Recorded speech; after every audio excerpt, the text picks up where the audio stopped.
శ్రీ గురుభ్యో నమః. అందరికీ ఆత్మ ప్రణామాలు. ఈ రోజుల్లో పూజ చేయటం చాలా కష్టమైపోతుంది. ఈ బిజీ కాలంలో అందరూ కనీసం శ్లోకాలు కూడా చదవలేని జీవితాలు అయిపోతున్నాయి. అటువంటి సమయంలో గాయత్రి మంత్రాన్ని ఏదో స్పీడ్గా చదివేయటం అలవాటవుతుంది.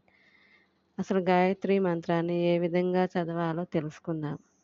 ఓం భూర్భువస్సువః తత్సవితుర్వరేణ్యం భర్గో దేవస్య ధీమహి ధియో యో న ప్రచోదయాత్ అని ఏకధాటిగా ఈ మంత్రాన్ని చదవకూడదు.